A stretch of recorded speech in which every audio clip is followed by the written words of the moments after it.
Hello friends, welcome back to the channel. आज की video में हम एटॉमिक अब्जॉर्प्शन स्पेक्ट्रोस्कोपी यानी आस के बारे में बात करेंगे। ये फार्मास्यूटिकल एनालिसिस का एक बहुत इंपॉर्टेंट टॉपिक है और एग्जाम्स में भी फ्रीक्वेंटली पूछा जाता है।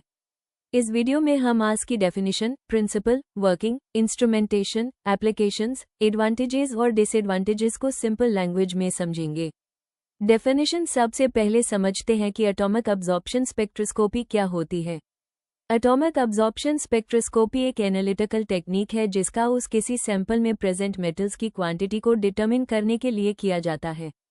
जैसे अगर हमें किसी सैंपल में आयरन, कॉपर, जिंक या लीड की अमाउंट पता करनी हो तो हम आस का यूज करते हैं। ये टेक्निक एटम्स द्वारा लाइट अब्जॉर्ब करने के प्रिंसिपल पर बेस्ड होती है। प्रिंसिपल ए फ्लैट इसके प्रिंसिपल की बात करते हैं। जब किसी मेटल के फ्री एटम्स पर उसी मेटल की कैरेक्टरिस्टिक वेवलेंथ की लाइट डाली जाती है तो एटम्स इस लाइट को अब्जॉर्ब कर लेते हैं।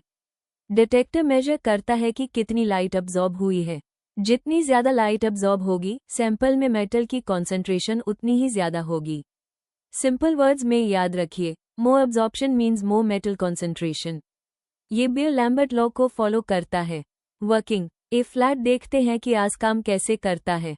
सबसे पहले सैंपल को इंस्ट्रूमेंट में इंट्रोड्यूस किया जाता है। सैंपल लिक्विड फॉर्म में होता है। नेब्यूलाइजर इस लिक्विड सैंपल को छोटी छोटी ड्रॉपलेट्स में कन्वर्ट कर देता है। ये ड्रॉपलेट्स फ्लेम या ग्राफाइट फर्नेस में पहुंचती हैं। हाई टेम्परेचर की वजह से सैंपल के मेटल आइकन्स फ्री एटम्स में कन्वर्ट हो जाते हैं। ए फ्लैट हॉलो कैथोड लैंप से एक स्पेसिफिक वेवलेंथ की लाइट प्रोड्यूस होती है। ये लाइट फ्री एटम्स के थ्रू पास होती है। एटम्स इस लाइट को अब्जॉर्ब कर लेते हैं। बची हुई लाइट डिटेक्टर तक पहुंचती है।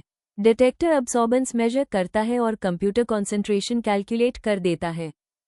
इंस्ट्रूमेंटेशन ए फ्लैट बात करते हैं आस के में पार्ट्स की।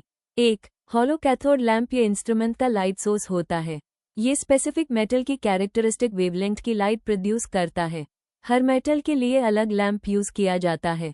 2 नेब्यूलाइजर लिक्विड सैंपल को फाइन ड्रॉपलेट्स में कन्वर्ट करता है। इससे सैंपल फ्लेम में इजीली एंटर कर पाता है। 3 एटमाइजर सैंपल को फ्री एटम्स में कन्वर्ट करता है। ये 2 टाइप्स का हो सकता है, flame atomiser, graphite furnace atomiser. 4 monochromator unwanted wavelengths को रिमूव करता है। सिर्फ रिक्वायर्ड वेवलेंथ को डिटेक्टर तक पहुंचने देता है।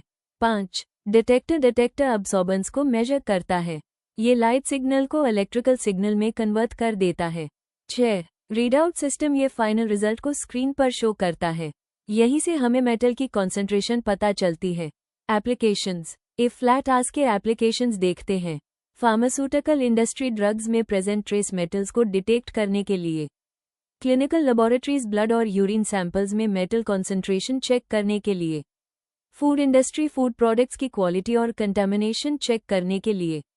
एनवायरमेंटल एनालिसिस वाटर पोल्यूशन और हैवी मेटल कंटामिनेशन डिटेक्ट करने के लिए। एग्रीकल्चर सॉइल और फर्टिलाइजर्स में मेटल्स की क्वांटिटी मेजर करने के लिए। एडवांटेजेस आस के कई एडवांटेजेस हैं। High sensitivity, accurate results, fast analysis, trace level metals detect कर सकता है, इजी क्वांटिटेटिव एनालिसिस। इसी वजह से ये फार्मास्यूटिकल और रिसर्च लेबोरेटरीज में बहुत यूज किया जाता है। डिसएडवांटेजेस कुछ लिमिटेशंस भी हैं। सिर्फ मेटल्स की एनालिसिस कर सकता है। इंस्ट्रूमेंट का कॉस्ट ज्यादा होता है। स्किल्ड ऑपरेटर की जरूरत होती है। एक टाइम पर जनरली एक हाई एलिमेंट एनालाइज किया जाता है। कंक्लूजन टू फ्रेंड्स, आज हमने एटॉमिक अब्जॉर्प्शन स्पेक्ट्रोस्कोपी यानी आस को डिटेल में समझा। ये एक इम्पॉर्टेंट एनालिटिकल टेक्निक है जो मेटल्स की कॉन्सेंट्रेशन डिटरमिन करने के लिए उसकी जाती है। इसका प्रिंसिपल एटम्स द्वारा कैरेक्टरिस्टिक लाइट के अब्जॉर्प्शन पर बेस्ड होता है। फार्मास्यूटिकल, फूड, एनवायरमेंटल और क्लिनिकल एनालिसिस में इसका बहुत इंपॉर्टेंट रोल है। अगर आपको ये वीडियो हेल्पफुल लगी हो तो वीडियो को लाइक करें, चैनल को सब्सक्राइब करें और अपने फ्रेंड्स के साथ शेयर जरूर करें। Thank you for watching. See you in the next video.